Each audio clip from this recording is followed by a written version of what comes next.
Dhaka medical কলেজের মর্গে থাকা নারীসহ ৭ মরদেহের মধ্যে একজনের মরদেহ শনাক্ত করেছেন স্বজনরা।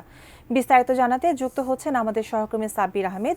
সাব্বির, বাকি ৬ জন যে আছে তাদের পরিচয় শনাক্ত করার কোনো তথ্য আপনার কাছে আছে কিনা? ধন্যবাদ। আমরা বলছিলাম যে ঢাকা মেডিকেল কলেজ হাসপাতালের যে বর্ধিত মর্গ রয়েছে সেই ফরেনসিক বিভাগের মর্গে জুলাই অভ্যুত্থানের সময় যারা এখনও নিখোঁজ রয়েছেন তাদের প্রায় ৭ জনের লাশ এখনও শনাক্ত হয়নি।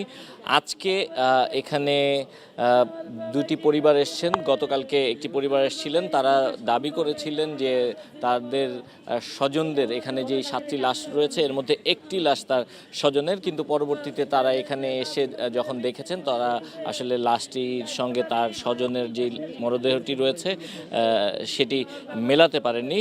আর আরেকটি মরদেহ আমরা যতটুকু দেখতে পাচ্ছি যে তারা বলছেন যে তাদের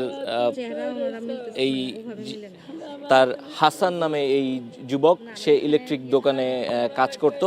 সে এই ৫ই আগস্টের পরপরই আসলে মিসিং হয় এবং আজকে তাকে এখানে আসার পর তারা শনাক্ত করেছে। তারা বলছেন যে এখানে তারা যেই পোশাক পরে আসলে বের হয়েছিল হাসান, সেই পোশাকের সাথেও মিল রয়েছে। সিল্কোর সিল্ক অ্যান্ড শাইন, যাতে আছে আর্গান অয়েল ও ওট প্রোটিনের গুডনেস, যা আপনার চুলকে রাখে হেলদি অ্যান্ড শাইনিং।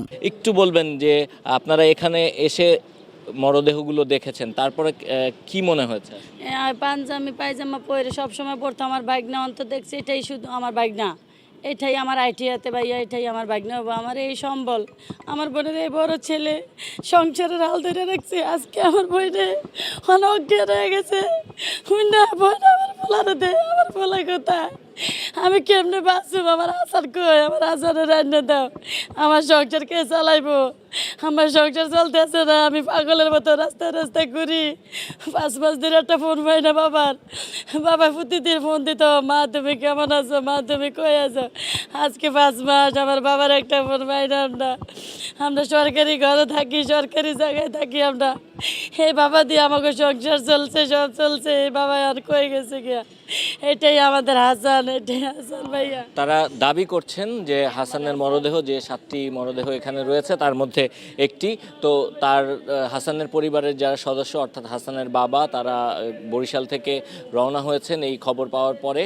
তারা এখানে আসবেন, আসার পর তাদের ডিএনএ যে স্যাম্পল সেটি নেওয়া হবে এবং ডিএনএ স্যাম্পল নিয়ে যেহেতু যে মরদেহগুলো রয়েছে এখানে সেই মরদেহগুলোর স্যাম্পল এর আগেই সংগ্রহ করা হয়েছে, তো তাদের ডিএনএ যদি ম্যাচ করে যায় তাহলে অবশ্যই বাকি যেই প্রক্রিয়া রয়েছে সেই প্রক্রিয়া শেষে এই পরিবারের কাছে এই মরদেহটি হস্তান্তর করা হবে। আর বাকি যে মরদেহগুলো রয়েছে অর্থাৎ 7টি মরদেহের মধ্যে একটির দাবি তারা করছেন, বাকি যে 6টি মরদেহ রয়েছে সেই মরদেহগুলো এখন ঢাকা মেডিকেল কলেজ হাসপাতালের যে মর্গ রয়েছে সেখানেই সংরক্ষণ করা হবে। তো বৈষম্য বিরোধী ছাত্র আন্দোলনের পক্ষ থেকে সংবাদ সম্মেলন করে যেটি জানানো হয়েছিল যে কেউ যদি মনে করেন তাদের স্বজনেরা নিখোঁজ রয়েছে তাদের সঙ্গে যোগাযোগ করার জন্য, তো তাদের সঙ্গে যোগাযোগ করলে পরবর্তীতে তারা এখানে ঢাকা মেডিকেল কলেজ হাসপাতাল কর্তৃপক্ষের সঙ্গে যোগাযোগ করে এবং পুলিশের সঙ্গে যোগাযোগ করে পরবর্তী যে ব্যবস্থা সে ব্যবস্থা নেবেন। এবং যদি কারো নিখোঁজের সঙ্গে বা নিখোঁজ স্বজনের সঙ্গে এই মরদেহের সামঞ্জস্যতা পাওয়া যায় সেক্ষেত্রে তারা প্রয়োজনীয় ব্যবস্থা নিয়ে তাদের কাছে লাশ হস্তান্তর করবেন। এই ছিল আমার কাছে ঢাকা মেডিকেল কলেজ হাসপাতালের মর্গ থেকে সবশেষ।